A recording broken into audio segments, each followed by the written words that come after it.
माँ की मुक्ति के लिए नहीं, मातृत्व की शक्ति के सम्मान के लिए करने जा रहा हूं।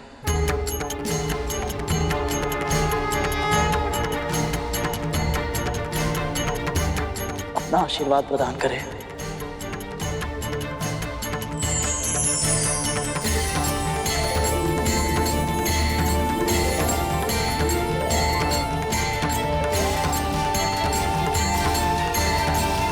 मेरा आशीर्वाद सदैव तुम्हारे साथ है गरुड़। प्रभु, मैं उस पुत्र को क्या आशीर्वाद दे सकती हूँ जो स्वयं मुझे वरदान स्वरूप मिला है। आज पहली बार मैं गरुड़ की जीत की कामना कर रही हूँ। हे प्रभु, उसे सफल करना।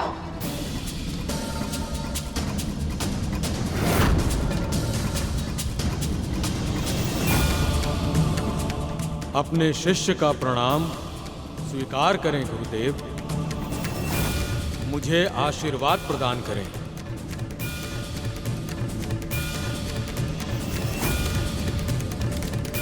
गुरुदेव नारायण, अपने शिष्य को अपना आशीर्वाद प्रदान करें, मेरा मार्गदर्शन करें।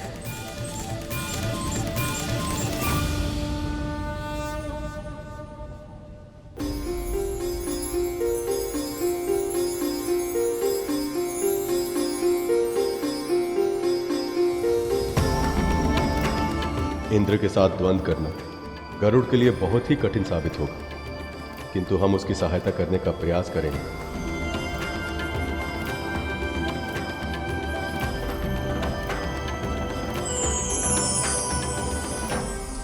कल्याणकारी कार्य के लिए हम और हमारा संपूर्ण ज्ञान तुम्हारे साथ है गरुड़।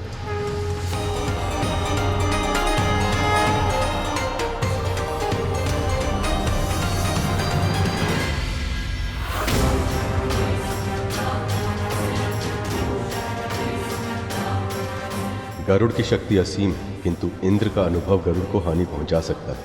अब नियति ही तय करेगी गरुड़ का भविष्य।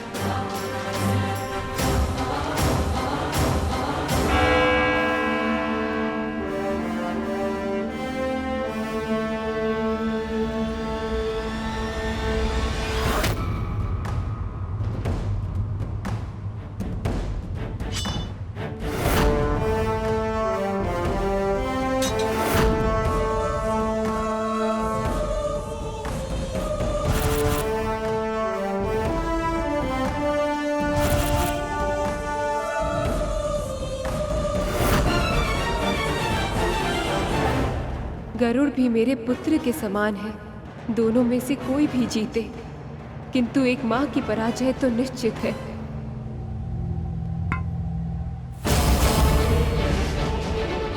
मुझे तो तलवार चलाना भी नहीं आता, किंतु मां को दास्ता से मुक्त कराने हेतु मुझे लड़ना ही होगा।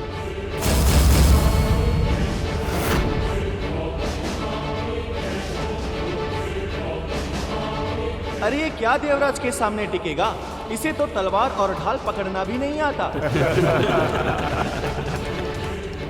सब कोई गरुड़ को कम आंक रहे हैं, किंतु ये भूल रहे हैं कि गरुड़ की शक्ति पिताजी से सहस्त्र गुना अधिक है।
मैं असहाय हूँ प्रभु, मेरी सहायता करें, मुझे कोई मार्ग दिखाइए।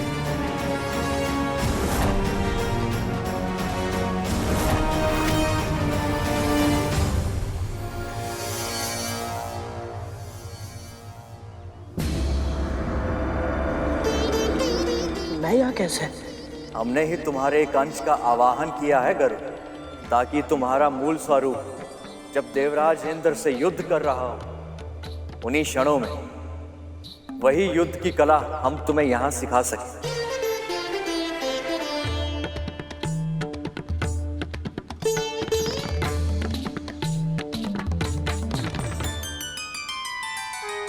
अब आरंभ करते हैं गरुड़।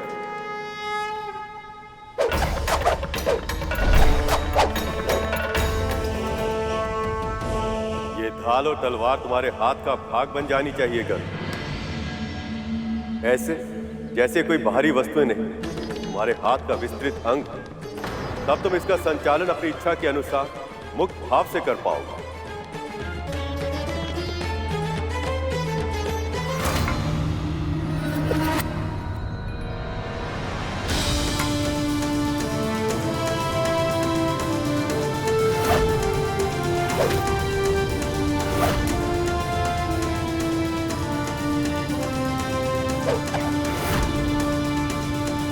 तुम अपने प्रतिद्वंदी का अनुकरण मत करो गरुड़।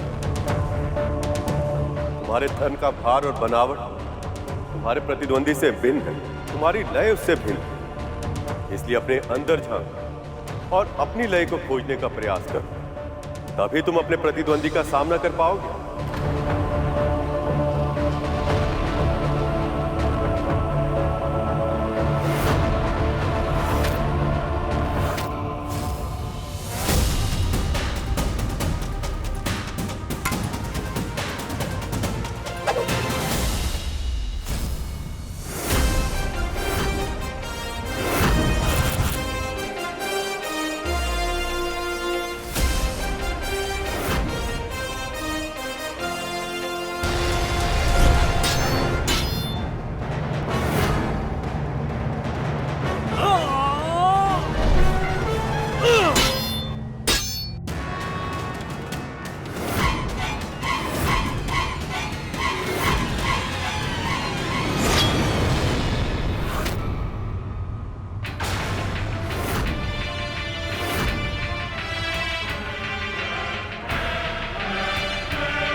मुझे लगा था कि गरुड़ देवराज इंद्र के सामने एक क्षण भी नहीं ठहर पाएगा।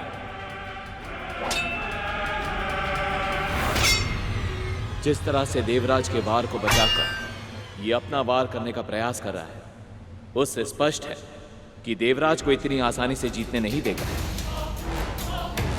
तलवार चलाने की कला कब सीखी इसने और किससे?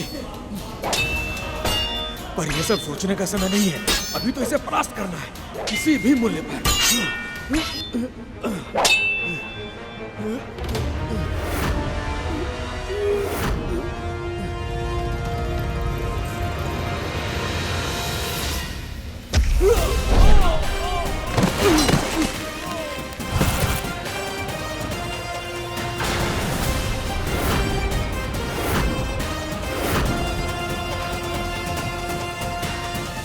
गरुड़ ने जो निश्चय किया है वो कार्य वो अवश्य पूरा करेगा।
देवराज इंद्र हार गए? पराजित हुए देवराज। गरुड़ की विजय हुई। असंभव को संभव कर दिखाया गरुड़ ने।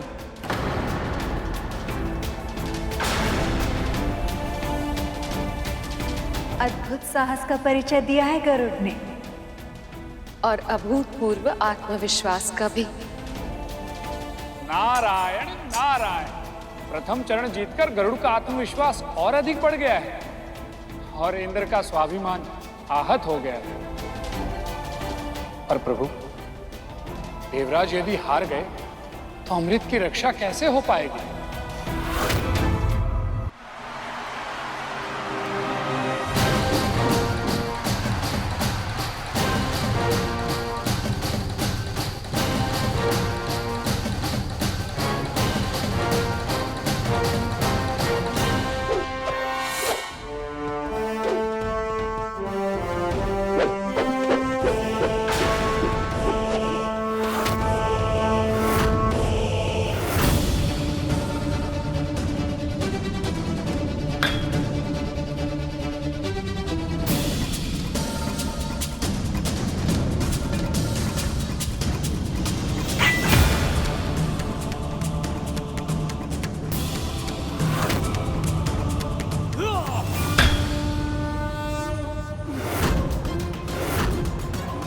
अब आनंद आएगा। सत्य कहा वरुण देव। गदा युद्ध में पिताश्री की दक्षता किसी से छुपी नहीं है। अब ये अवश्य ही गरुड़ को हराएंगे। गरुड़ ने आज तक कभी गदा को छुआ भी नहीं था। इस चरण में अपनी रक्षा कैसे कर पाएगा वो?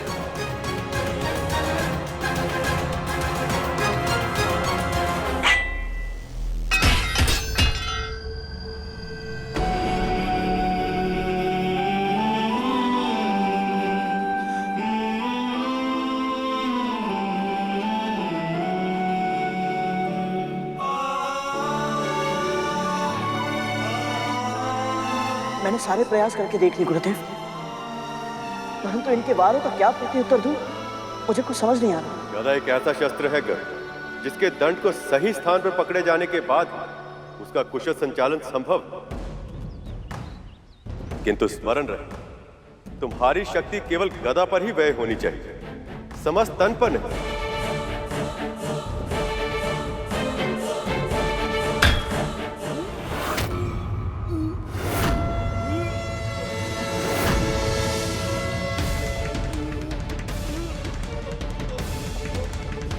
इसने गदा को सही ढंग से पकड़ना सीख लिया है। अब और समय गंवाए बिना ही इसे पराजित करना होगा।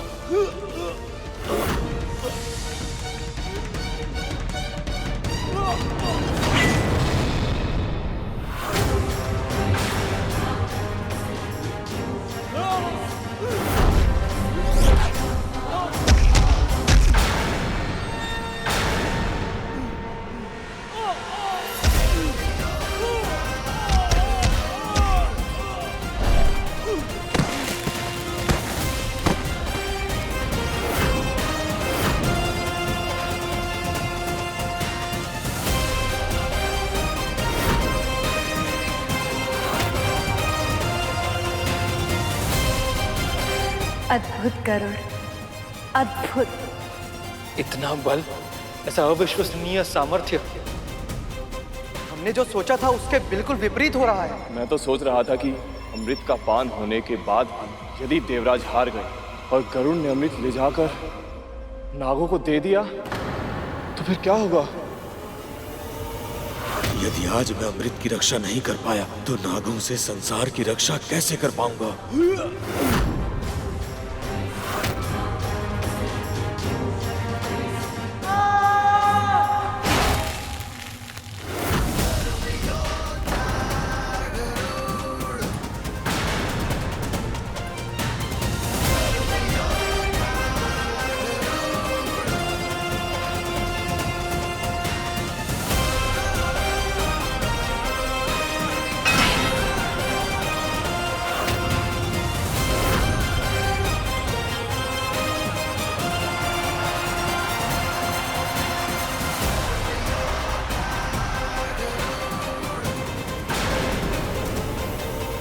इसने तो हारे हुए द्वंद्व को जीत में परिवर्तित कर दिया। आपने सत्य कहा था पिताश्री। देवराज इंद्र के युद्ध कौशल का बहुत ही कुशलता के साथ सामना किया है गरुड़ ने। अभी युद्ध समाप्त नहीं हुआ है पुत्र। अभी देखना शेष है कि आने वाले चरणों में यह कैसा प्रदर्शन कर पाएगा। इस युद्ध में पराजय की ग्लानि चाहे किसी का भाग्य बने और जीत का मुकुट चाहे किसी के शीश की शोभा बढ़ाए, आपके लिए तो समस्या विकट ही है प्रभु।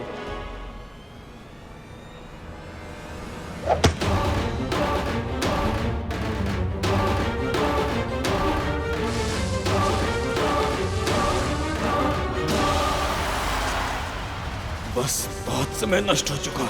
अब इस अहंकारी का अहंकार तोड़ना ही होगा। बस बहुत समय नष्ट हो चुका। अब यह युद्ध समाप्त करना ही होगा। इस तरह हुंकारने और क्रोध प्रदर्शित करने से मल्ल युद्ध नहीं जीते जाते। वार करो गरुड़।